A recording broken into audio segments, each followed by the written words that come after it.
إن الحمد لله نحمده ونستعينه ونستغفره ونعوذ بالله من شرور أنفسنا وسيئات أعمالنا من يهده الله فلا مضل له ومن يضلل فلا هادي له وأشهد أن لا إله إلا الله وحده لا شريك له وأشهد أن محمدا عبده ورسوله يا أيها الذين آمنوا اتقوا الله حق تقاته ولا تموتن إلا وأنتم مسلمون يا أيها الناس اتقوا ربكم الذي خلقكم من نفس واحدة وخلق منها زوجها وبث منهما رجالا كثيرا ونساء واتقوا الله الذي تساءلون به والأرحام إن الله كان عليكم رقيبا يا أيها الذين آمنوا اتقوا الله وقولوا قولا سديدا يصلح لكم أعمالكم ويغفر لكم ذنوبكم ومن يطع الله ورسوله فقد فاز فوزا عظيما أما بعد فإن أصدق الحديث كتاب الله وخير الهدي هدي محمد صلى الله عليه وسلم وشر الأمور محدثاتها وكل محدثة بدعة وكل بدعة ضلالة وكل ضلالة في النار. Nous continuons par la grâce et la permission d'Allah subhanahu wa ta'ala cette récitation et cette lecture du Coran al-Karim de Juz Tabarak, de la partie Tabarak, avec une explication et une exégèse succincte en langue française. Nous en sommes arrivés à la sourate Al-Insan, l'homme ou l'être humain, qui est de 31 versets et qui est une sourate médinoise.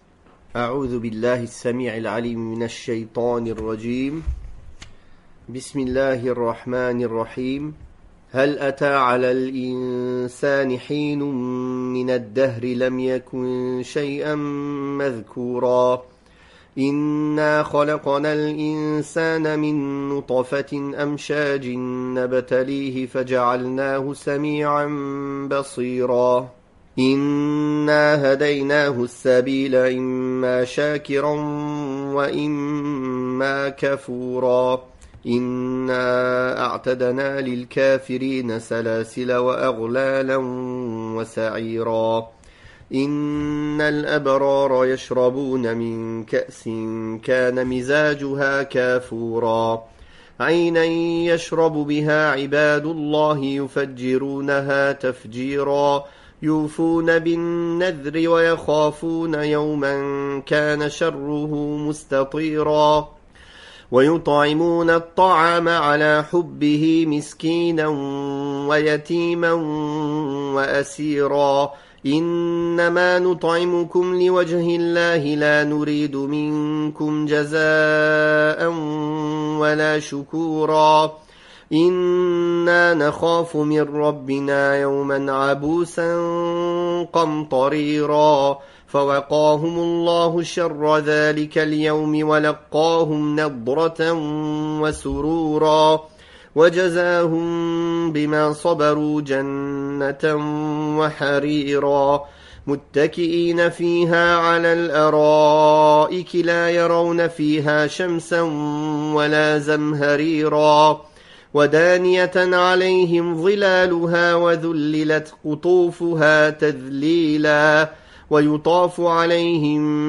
بآنية من فضة وأكواب كانت قوارير من فضة قدروها تقديرا ويسقون فيها كأسا كان مزاجها زنجبيلا عينا فيها تسمى سلسبيلا ويطوف عليهم ولدان مخلدون إذا رأيتهم حسبتهم لؤلؤا منثورا وإذا رأيت ثم رأيت نعيما وملكا كبيرا عاليهم ثياب سندس خضر واستبرق وحلوا أساور من فضة وسقاهم ربهم شرابا طهورا إن هذا كان لكم جزاء وكان سعيكم مشكورا إنا نحن نزلنا عليك القرآن تنزيلا فاصبر لحكم ربك ولا تطع منهم آثما أو كفورا واذكر اسم ربك بكرة وأصيلا ومن الليل فاسجد له وسبحه ليلا طويلا إن هؤلاء يحبون العاجلة ويذرون وراءهم يوما ثقيلا نحن خلقناهم وشددنا أسرهم وإذا شئنا بدلنا أمثالهم تبديلا إن هذه تذكرة فمن شاء اتخذ إلى ربه سبيلا وما تشاءون إلا أن يشاء الله إن الله كان عليما حكيما يدخل من يشاء في رحمته والظالمين أعد لهم عذابا أليما. Donc Allah subhanahu wa ta'ala, dans Surat al-Insan, le début de cette surah, les 3 premiers versets, Allah tabaraka wa ta'ala dit dans le sens de sa parole, n'y a-t-il pas eu un temps où l'homme n'était même pas mentionné? Nous avons créé l'homme d'une goutte mélangée des semences de l'homme et de la femme, afin de l'éprouver. Nous lui avons ainsi accordé l'ouïe et la vue. Dans ces nobles versets, Allah subhanahu wa ta'ala mentionne la situation de l'homme au début de sa vie, au milieu de sa vie et à la fin de sa vie. Il rappelle que pendant un grand laps de temps qui s'est écoulé dans l'existence de l'homme, il n'était même pas quelque chose de mentionnable. Il n'était rien. Il était même du néant. Et Allah tabaraka wa ta'ala a décidé de le créer. Pour cela, il créa d'abord son père, Adam alayhi salatu wassalam, à partir de terre. Puis, il fit en sorte que sa descendance soit une succession d'hommes à partir d'une goutte de sperme aux éléments de vie bien combinés. Une eau vile et répugnante pour l'éprouver, c'est-à-dire pour voir s'il va se rappeler de sa situation quand il n'était même pas mentionnable, quand il n'était même pas créé, sa situation première. Est-ce qu'il va s'en souvenir ou s'il va l'oublier et se laisser tromper et abuser par son âme bestiale? Allah subhanahu wa ta'ala le créa donc et lui donna ses forces internes et externes comme l'ouïe, la vue, ainsi que tous les autres organes qu'il rendit parfaits et sains de toute maladie pour lui permettre d'obtenir tout ce qu'il veut. Ensuite, il lui envoya les messagers et lui fit descendre vers lui les livres. Puis il le guida dans la voie qui mène à lui, qu'il lui clarifia nettement en l'incitant à la suivre et en l'informant des bienfaits qui l'attendent une fois arrivé auprès d'Allah subhanahu wa ta'ala, auprès de lui. En outre, il lui montra la voie qui mène à sa propre perte. Il le mit en garde contre le fait de suivre la voie de l'égarement et de la perte, et l'informa de ce qui l'attendait s'il l'empruntait, en l'éprouvant en cela. À partir de là, les hommes se divisèrent en 2 groupes. Ceux qui sont reconnaissants des bienfaits d'Allah subhanahu wa ta'ala et qui s'acquittent des droits d'Allah subhanahu wa ta'ala, et ceux qui sont mécréants, ingrats et infidèles à Allah subhanahu wa ta'ala, et ne reconnaissent pas ses bienfaits spirituels et mondains en empruntant la voie qui mène à leur perte. Et ils ne font aucun mal à Allah subhanahu wa ta'ala. En cela, ils ne se font du mal qu'à eux-mêmes.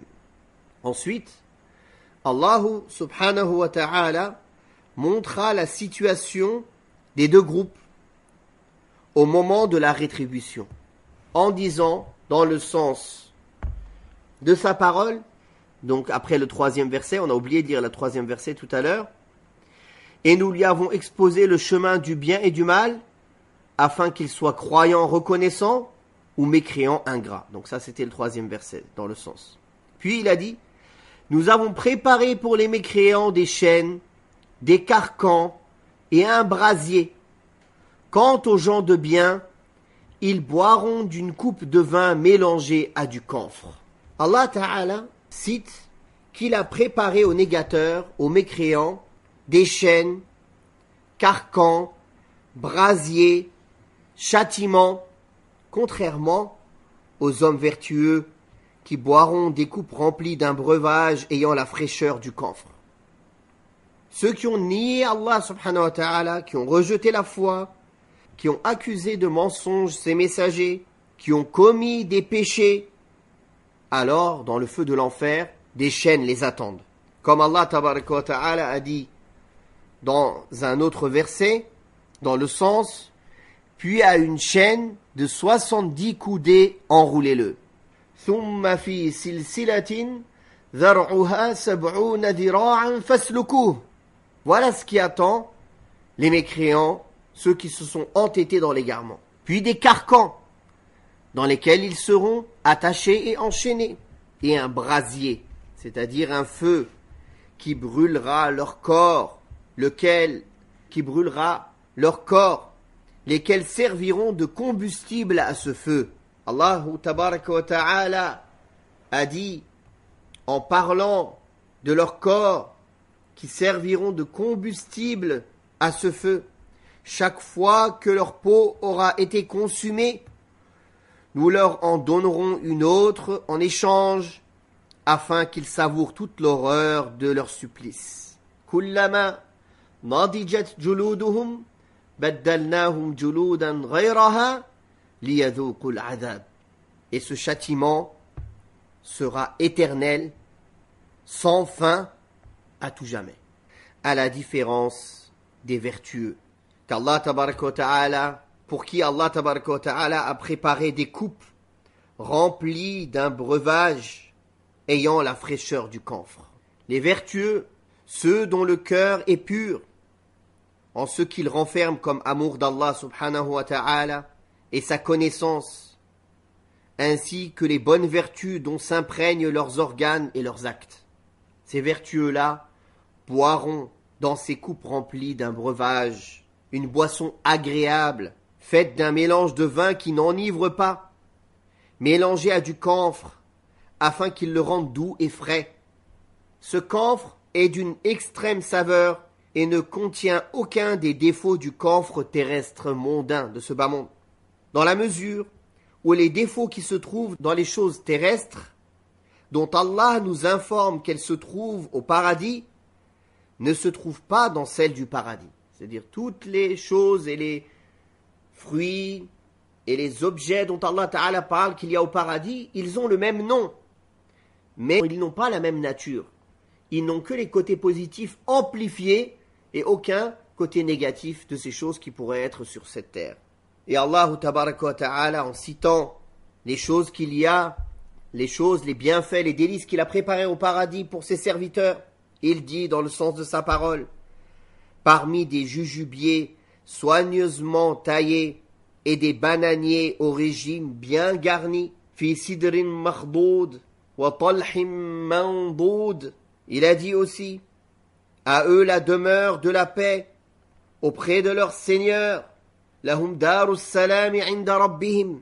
Il a dit aussi, ils auront des épouses pures, wa azwajum mutahhara. Il a dit aussi, ce paradis contenant tout ce qui flatte l'âme et qui réjouit les yeux. Wa fiha ma tashtahihi al-anfus wa taladhdhu al-a'yun wa antum fiha khalidun. Vous y demeurerez éternellement. Puis Allah tabaraka wa ta'ala dit dans le verset 6, en parlant de cette source, puisez à une source dont boiront les serviteurs d'Allah et qu'ils feront jaillir comme bon leur semblera. C'est-à-dire que ce breuvage agréable qu'ils boiront, ils ne craindront jamais de le voir s'épuiser, puisque sa source ne s'épuisera jamais, dans la mesure où c'est une source jaillissant pour toujours, au profit des serviteurs d'Allah, qui pourront la faire jaillir eux-mêmes comme ils le voudront. Ils la feront circuler comme ils le voudront, vers les jardins fleuris, entre les palais et les demeures splendides, ou de n'importe quel côté de leur choix. Puis Allah tabaraka wa ta'ala mentionna certains des actes que ces gens pieux faisaient sur terre, en disant, dans le verset 7, « Ils mériteront cela car sur terre, ils respectent les impositions d'Allah et celles qu'ils se font à eux-mêmes et redoutent un jour dont le mal s'étendra sur tous les hommes. » C'est-à-dire les engagements et les vœux avec lesquels ils se sont engagés envers Allah subhanahu wa ta'ala, dans la mesure où ils tiennent leurs promesses et leurs vœux auxquels ils ne sont pas tenus à la base. Ils tiennent à plus forte raison à l'accomplissement des obligations religieuses. De même qu'ils redoutaient un jour d'une violence inouïe, qu'ils ont craint. Cela veut dire qu'ils ont craint cette violence et ce mal inhérent à ce jour en se détournant de tout ce qui peut leur valoir ce châtiment. Et dans le verset 8, Allah tabaraka wa ta'ala dit dans le sens, « Ils offrent aux pauvres, à l'orphelin et aux prisonniers de la nourriture malgré leurs propres désirs et besoin d'en manger. » C'est-à-dire qu'ils n'ont d'autre but dans leurs dépenses que la face d'Allah subhanahu wa ta'ala, car Allah ta'ala dit dans le sens, dans le 9e verset, en se disant, nous vous nourrissons uniquement pour la face d'Allah, sans attendre de vous ni récompense, ni remerciement. Donc le bien qu'ils faisaient pour eux-mêmes, ils l'ont fait aussi pour les autres. Et ils étaient prêts même à faire des sacrifices, malgré leur désir d'être riches et bien nourris. Et ils donnaient la préférence à l'amour d'Allah sur l'amour de leurs propres choses qu'ils aiment. Et ils se souciaient de nourrir les plus nécessiteux parmi les gens, les indigents, les orphelins, le captif. Et tout cela, ils l'ont fait sans autre but dans leurs dépenses que la face d'Allah subhanahu wa ta'ala. Sans attendre de remerciements, sans attendre de récompenses matérielles, ni rien. Puis, dans le 10e verset, Allah tabaraka wa ta'ala dit en parlant d'eux dans le sens qu'ils disent « Nous redoutons de la part de notre Seigneur un jour qui verra les visages renfrognés et les fronts plissés. Un jour plein d'angoisse et de malheur. Un jour de détresse et de gêne.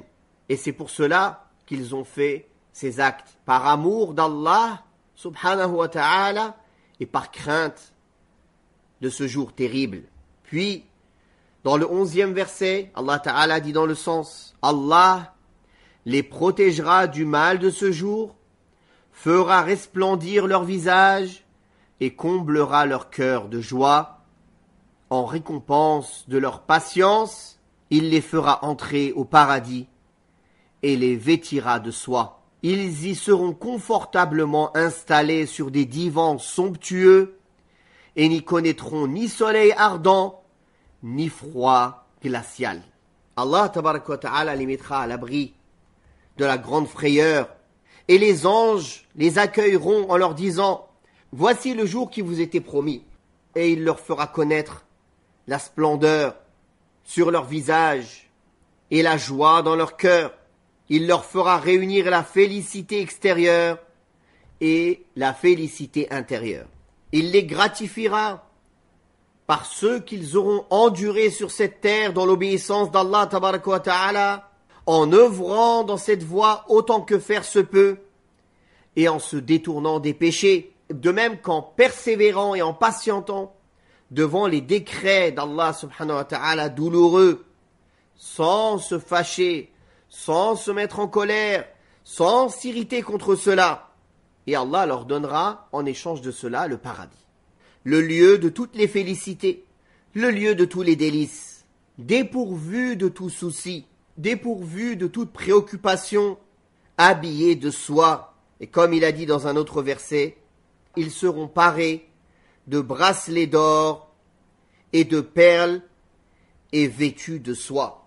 Si Allah tabaraka wa ta'ala parle en particulier de la soie, car elle sera le vêtement extérieur des habitants du paradis. Et cela exprime en fait leur état de félicité et de délice. Ils seront là-bas accoudés sur des lits somptueux, dans un état de quiétude et de sérénité, de luxe et de béatitude absolue. Ils n'auront à subir ni froid glacial, ni chaleur ardente dans le paradis. Rien ne les gênera. Bien plus que cela, ils passeront tout leur moment dans une ombre bienfaisante où il n'y aura ni chaleur ni froid qui indisposeront leur corps. Puis Allah tabaraka wa ta'ala dit, dans le sens à partir du verset 14, « Les ombrages du paradis les couvriront de près et ses fruits seront toujours à portée de main. On fera circuler entre eux des récipients d'argent et des coupes translucides faites d'argent aussi transparent que le verre, dont ils doseront exactement le contenu en fonction de leur soif. Ils y seront abreuvés d'une coupe de vin mélangée à du gingembre, puisée dans une source que les hôtes du paradis disent délicieuse. Parmi eux circuleront des servants d'une éternelle jeunesse qu'on prendrait à les voir pour des perles disséminées. Ils seront donc ombragés et tous les fruits du paradis leur seront accessibles, qu'ils soient debout, assis ou allongés.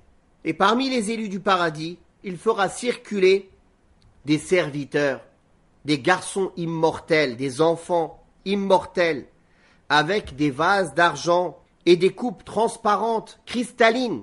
C'est-à-dire que la matière de ces coupes est faite d'argent et sous forme de cristal. Ce qui est une chose prodigieuse, à savoir que l'argent épais, à l'essence pure et à la matière noble, aura la clarté et la pureté du cristal.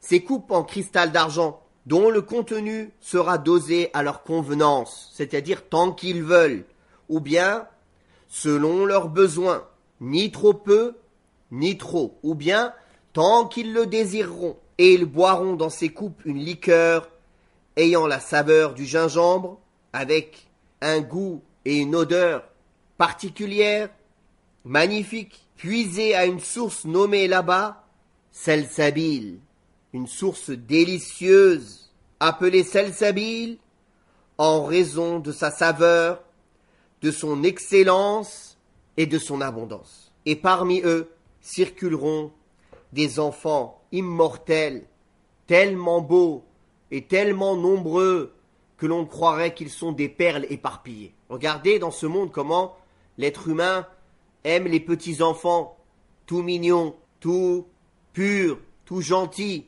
Rien qu'en les regardant, il est heureux. Cela réjouit son cœur.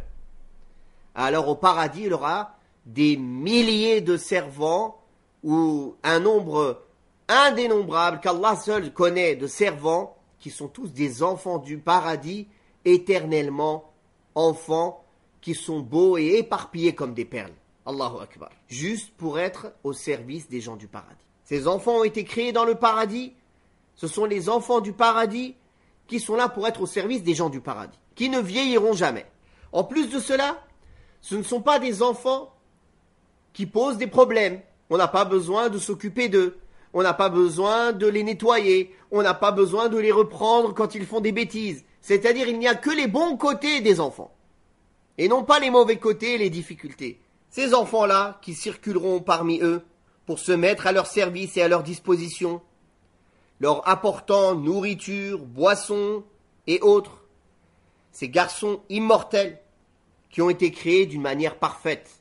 Et quand on les voit, comme on a déjà dit, à les voir dévoués au service des élus du paradis, et dans leur excellence, on les prendrait pour des perles dispersées. Ceci est le summum de la félicité pour les élus du paradis. de voir des garçons immortels dont la vue réjouit les cœurs se dévouer à leur service sans qu'ils n'aient à assumer aucune charge pour eux. Puis Allah tabaraka wa ta'ala a dit dans le sens du verset à partir du verset 20, où que l'on porte son regard au paradis, on ne voit que délices et royaumes immenses. Ils seront vêtus de soie fine verte et de brocart, parés de bracelets d'argent, et leur Seigneur les abreuvera d'une boisson pure et purifiante. On leur dira, ceci sera votre récompense, vos efforts seront pleinement récompensés. Qu'Allah nous inscrive parmi ceux-là.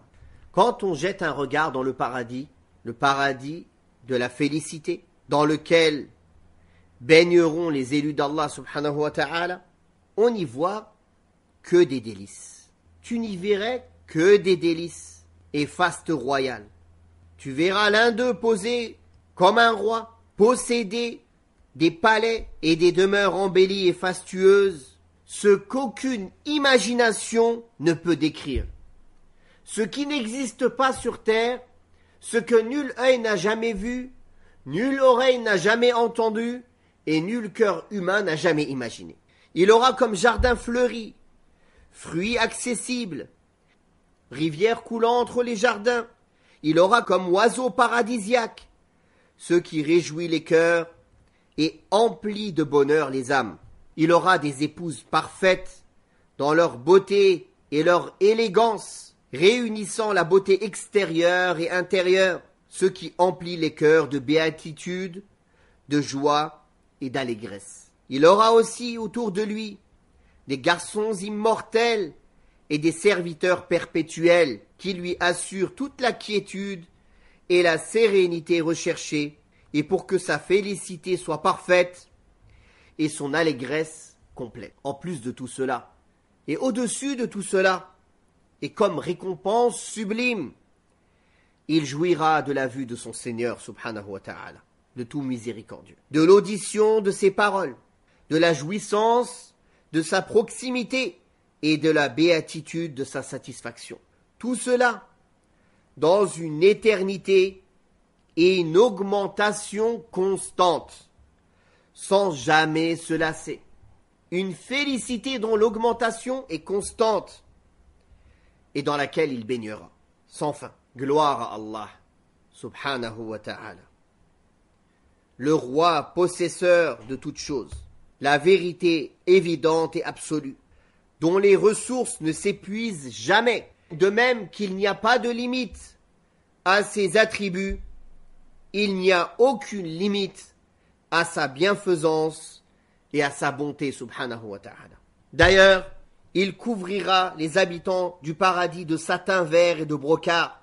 Ils seront majestueux dans leurs habits de satin vert et de brocart. Ils porteront en parure des bracelets d'argent, aussi bien les hommes que les femmes. C'est là une promesse donnée par Allah aux élus du paradis. Or, Allah tabaraka wa ta'ala ne manque jamais à sa promesse. Les promesses d'Allah se concrétisent toujours, car il est le plus véridique des locuteurs, subhanahu wa ta'ala. Et il a dit qu'ils dégusteront encore une boisson d'une grande pureté offerte par leur Seigneur, une boisson exempte de toute chose qui pourrait la troubler, et de tout tort pouvant leur porter préjudice dans leur ventre.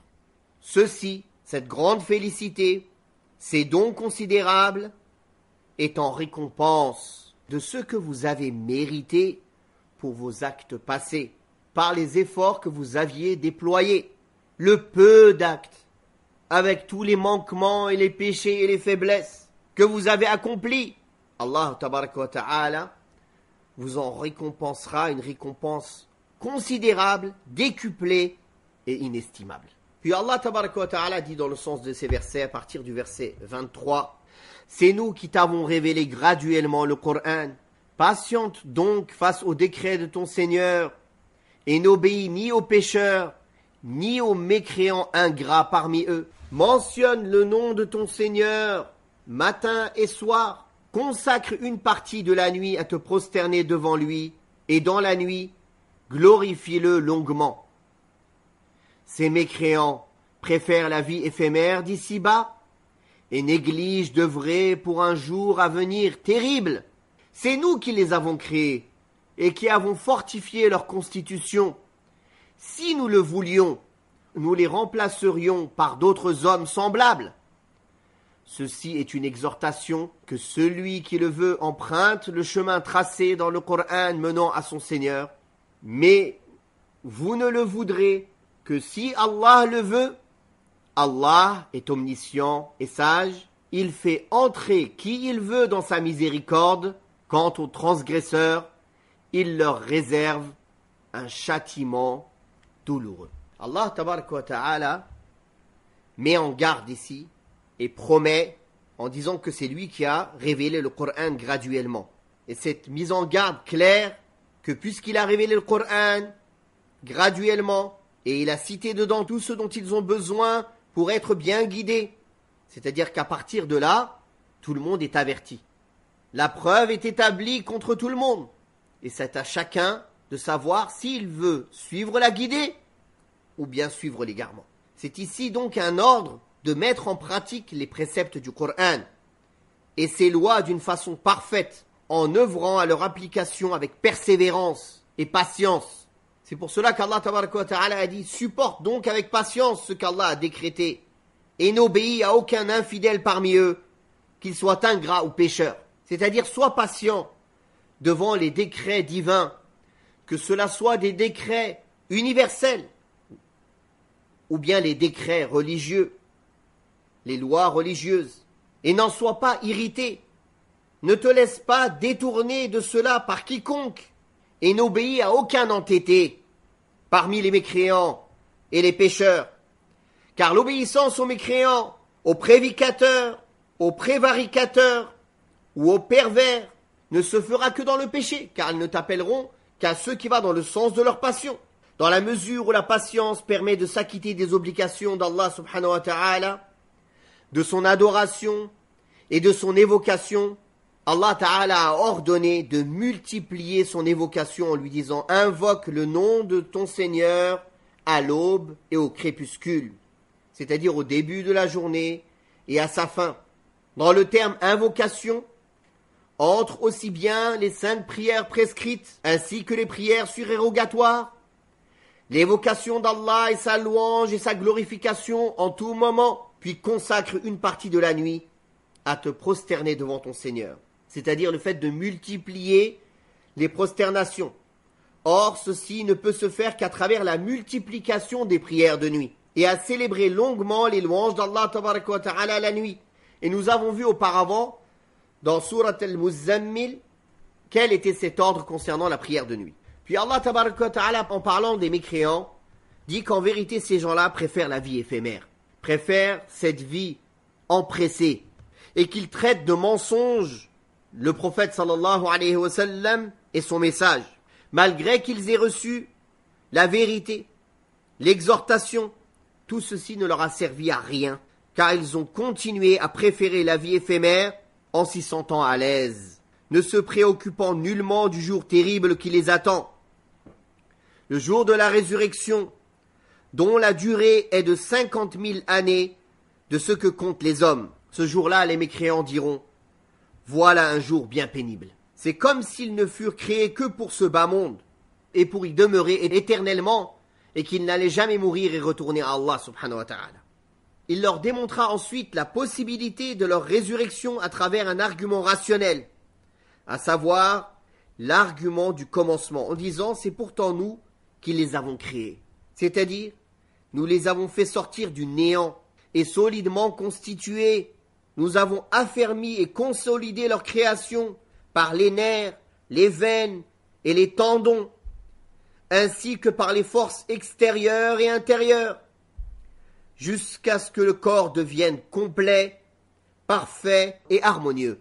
Par conséquent, celui qui les a créés dans cet état est capable de les ressusciter après leur mort pour les rétribuer. En outre, il ne convient pas à celui qui les a fait passer dans cette demeure à travers ces étapes de les laisser livrer à eux-mêmes sans recevoir d'ordre ni d'interdit, sans être récompensés ni châtier. C'est pour cela qu'il a dit dans le sens « Et si nous le voulions, nous les remplacerions aisément par d'autres êtres identiques à eux. » C'est-à-dire que nous les recréerons pour la résurrection en leur redonnant leur essence d'existence et ils seront pareils à eux dans leur essence. Ceci constitue un rappel avec lequel le croyant se rappelle et dont il tire profit dans ce qui incite au bien et met en garde contre le mal. Que celui qui le veut prenne donc le chemin qui mène vers son Seigneur, c'est-à-dire une voie qui mène vers lui. C'est ainsi qu'Allah a montré la voie de la vérité et de la guider aux hommes, en les laissant choisir entre le fait d'emprunter la voie de la guider ou de s'en détourner. Aussi, il a établi la preuve et l'argument contre l'être humain. Puis Allah Ta'ala a rappelé, cependant, vous ne saurez le vouloir qu'autant qu'Allah le veuille, car effectivement, la volonté d'Allah prime sur toute chose.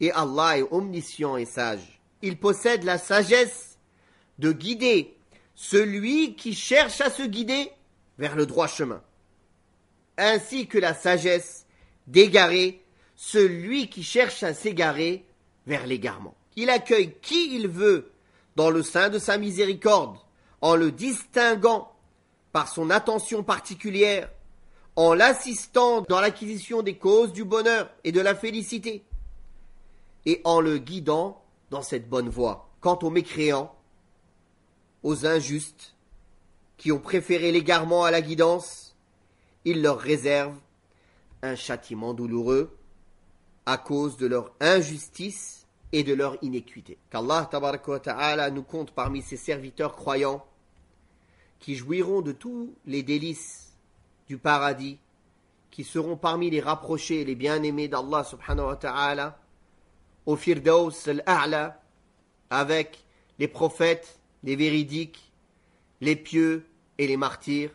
Wallahu ta'ala a'la wa a'lam. Wa sallallahu ala Muhammadin wa ala alihi wa sahbihi wa sallam.